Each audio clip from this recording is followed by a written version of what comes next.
Hi again. My name is Eliza, and I want to share another quick story with you. Okay, so I think this time I will tell you a sailing story. We've had a lot of really super crazy experiences while we were sailing, but this one really stood out for me because I think the reason it stood out for me was because we were in a boatload of trouble, but I didn't know. So here's what happened.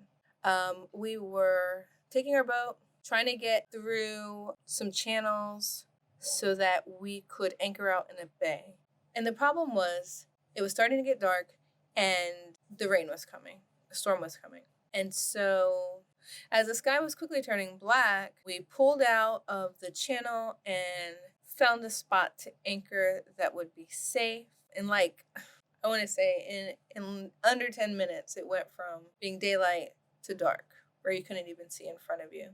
My husband goes to the front of the boat and drops the anchor. But in the process of dropping the anchor and adjusting it so the anchor was set and any type of winds or waves or rain won't dislodge us and send us to shore, I hear this no, I'm wrong.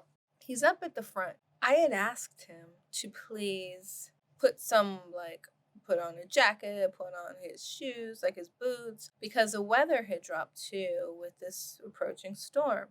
And so he did that for me. But unfortunately, when he got to the front of the boat, those things became a hindrance to him. So it was just really eerily quiet. He wasn't making any sounds. I couldn't hear anything. And so I called out to him and there was no response. And I called out to him again and I still didn't hear anything. So I took the flashlight and I start creeping forward, and now the waves are kind of kicking up and it's raining a little bit, but it's pitch black dark.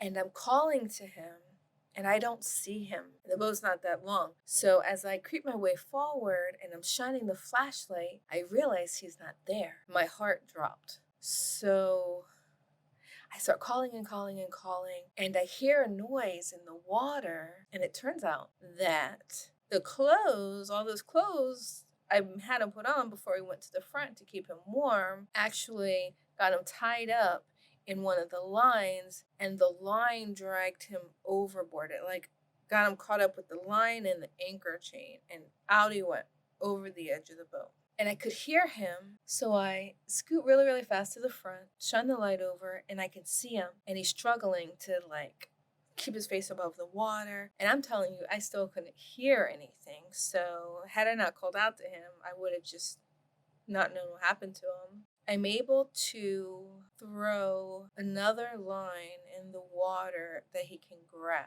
But at this point, he's come free of what was tangling him up. And now the current is pushing him really fast past the boat. So luckily I timed it and he was able to grab it, and it kept him from just being washed away.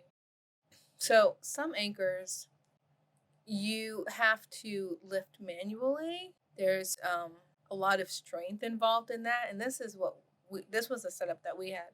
And so if I'd had to move the boat to get him, there would have been no way for me to do so.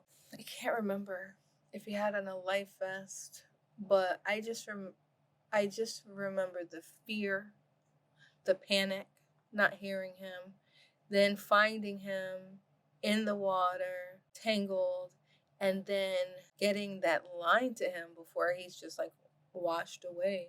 That was it. We were the only boat there. There was no one that was around that could have helped. It was just us and quick thinking. So luckily that story had a happy ending. We've had a lot of stories where we weren't sure if it was going to or not.